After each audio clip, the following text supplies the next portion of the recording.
Hai semuanya, bersama aku Helda, belajar hidup minimalis. Pasti sekarang udah banyak banget yang tahu atau mengenal terkait konsep hidup minimalis.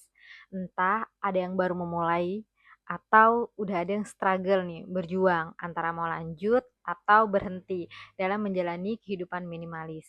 Aku paham banget karena aku sendiri pun masih belajar sampai saat ini dan aku juga masih berjuang.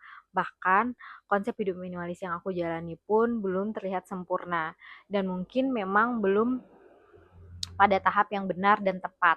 Tapi ada beberapa hal yang mau aku sampaikan ke teman-teman semua atau aku ingatkan ke teman-teman semua untuk memulai konsep hidup minimalis itu alangkah lebih baiknya dibandingkan tidak sama sekali.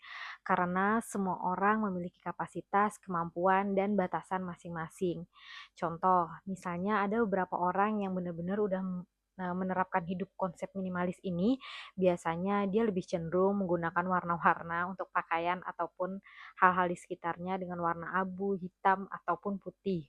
Um, Sebenarnya nggak masalah teman-teman, kalau memang itu sesuai dan teman-teman nyaman. Tapi kalau enggak, ya nggak harus sih, karena hal yang paling terpenting dalam menjalani konsep minimalis ini, yaitu menyederhanakan hidup, mempermudah hidup, mengurangi barang-barang, dan juga agar hidup anti ribet gitu ya. Mungkin kebetulan banget di sini aku menggunakan hitam dan abu atau ada les putihnya, tapi sebenarnya aku juga masih menggunakan warna-warna yang cerah-cerah gitu, warna-warni. Hal yang paling aku tekankan untuk konsep hidup minimalis ini yaitu gimana caranya kita untuk mengurangi barang-barang, memilah-milih gitu antara barang yang benar kita butuhkan ataupun enggak.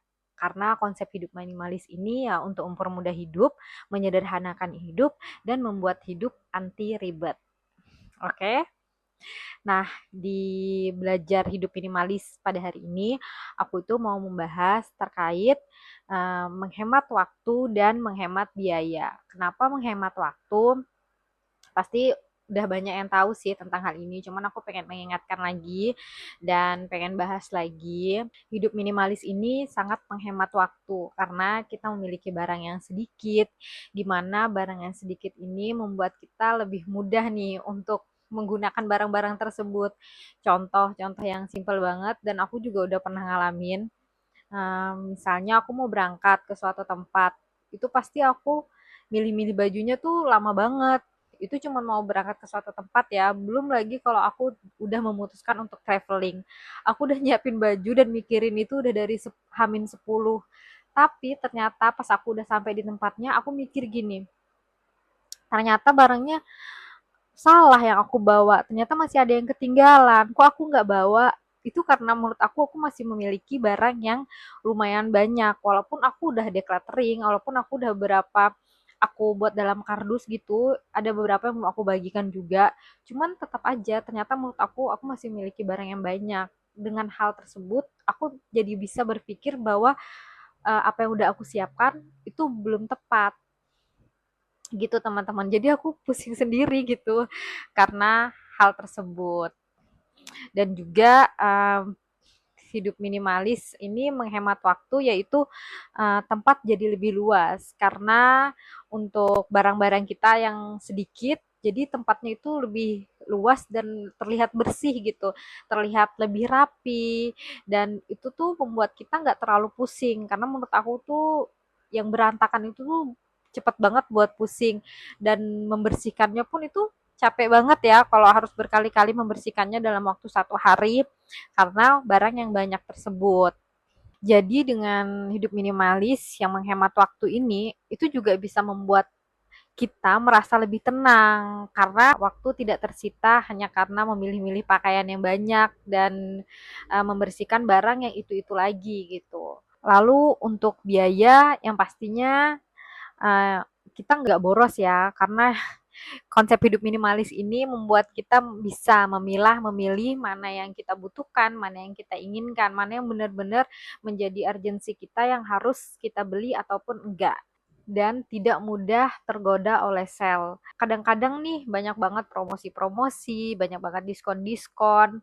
Nah, kalau kita nggak benar-benar menerapkan konsep hidup minimalis, kita akan mudah sekali tergoda. Karena apalagi sekarang ya, mudah banget untuk berbelanja di marketplace, tinggal transfer, barang datang dan menurut aku harganya juga lumayan terjangkau, itu sangat mudah banget untuk kita, berpikiran untuk menjadi orang yang konsumtif. Namun, balik lagi nih, kalau kita menerapkan konsep hidup minimalis, kita pasti akan bisa menyaring semuanya. Dengan hidup minimalis, kita juga akan lebih memikirkan terkait saving ya, bukan shopping. Hal ini tuh penting banget menurut aku karena pasti sih aku yakin dengan kita hidup minimalis, uang yang harusnya kita gunakan untuk berbelanja hal yang enggak penting tadi bisa kita tabung. Mungkin cuman ini yang bisa aku sharing terkait hidup minimalis. Ya, semoga kedepannya bisa lebih banyak lagi sharing terkait hidup minimalis. Kalian yang baru belajar atau masih struggle hidup minimalis bisa banget komen, kasih saran, pendapat, masukan, ataupun kalian mau bertanya. Yuk kita bahas bareng-bareng, kita belajar bareng-bareng, dan mari kita sebarkan terkait konsep hidup minimalis agar banyak teman-teman kita yang mau memulai hidup minimalis. Karena aku yakin banget semua orang itu mungkin udah tahu ya konsep hidup minimalis, hmm, dan nggak perlu ribet banget untuk dipelajari sebenarnya, tapi implementasi untuk kehidupan sehari-hari. Nah, struggle-nya ini sih yang menurut aku jadi PR banget untuk setiap orang dan termasuk aku sampai saat ini. Mungkin ada beberapa orang yang kenal aku, ya aku juga nggak yang bener-bener minimalis banget, tapi dengan aku belajar dan mau menerapkan konsep hidup minimalis, aku ngerasa aku udah nggak terlalu berlebihan banget dalam berbelanja. Jadi gitu teman-teman semua. Mungkin sekian yang bisa aku sampaikan. Semoga bermanfaat dan mohon maaf jika ada kata-kata yang salah dan kurang berkenan.